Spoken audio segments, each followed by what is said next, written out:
அனைவருக்கும் வணக்கம். நான் பிரபாகர் ஜோதிடர். ஓம் சிவாய நமக. சிவசக்தி திருச்சிற்றம்பலம். இன்று பிறந்த நாள் காணும் அனைவருக்கும் வாழ்த்துக்கள். இறைவனுடைய அருள் பரிபூர்ணமாக உங்களுக்கு கிடைக்கட்டும். உங்களுடைய மனம் எதை எண்ணி ஆசைப்படுகிறதோ அந்த ஆசை நிறைவேறட்டும் என்று எம்பெருமான் சிவபெருமானிடம் அடியேன் வேண்டிக் கொள்கிறேன். இப்போ நான் என்ன சொல்ல போகிறேன்னா, இந்த ஜாதகர்லேயே ஆணாக இருந்தாலும் பெண்ணாக இருந்தாலும் ஒரு அபூர்வ பிறவி ஜாதக அமைப்புன்னு இருக்குது, கருத்தில் கொள்ளுங்க. இந்த அமைப்பு இருக்கிறவங்க கோட்டீஸ்வரனாக வாழ்ந்து, அதாவது வறுமையில் வாழக்கூடியவர்களுக்கு வாரி வழங்கக்கூடிய அமைப்பு பெற்ற ஜாதக அமைப்பு.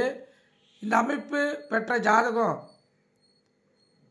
அவ்வளோ சீக்கிரத்தில் எந்த ஜாதகருக்கும் அமையாது. முற்பிறவியில் பல பிறவிகள் புண்ணியங்கள் தேடி இந்த பிறவியில் அமைப்பு பெற வாய்ப்புண்டு, கருத்தில் கொள்ளுங்க. அந்த ஜாதக அமைப்பை சொல்கிறேன், தெரிஞ்சு வச்சுங்க.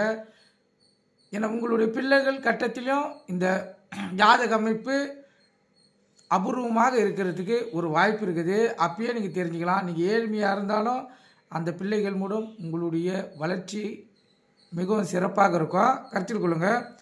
ஒரு ஜாதகத்தில் அது ஆணாக இருந்தாலும் பெண்ணாக இருந்தாலும் லக்னத்துக்கு 1, 4, 7, 10 ஆகிய கேந்திரங்களில் எங்காவது ஒரு ஸ்தானத்தில் அல்லது லக்னம் எதுவாக இருப்பினும் மேசம், கடகம், துலாம், மகரம் ஆகிய சரராசிகளில் எங்காவது ஒரு ஸ்தானத்தில் ராகு பகவான் தனித்து இருக்க, அந்த ராகுக்கு 9ஆம் இடத்திலேயோ சுக்கிரனோ புதனோ அமர்ந்திருந்தால் அந்த ஜாதகர் பெரும் செல்வந்தராகி ஏழை எளியோருக்கு வாரி வழங்கும் கோட்டீஸ்வரராக விளங்குவார்.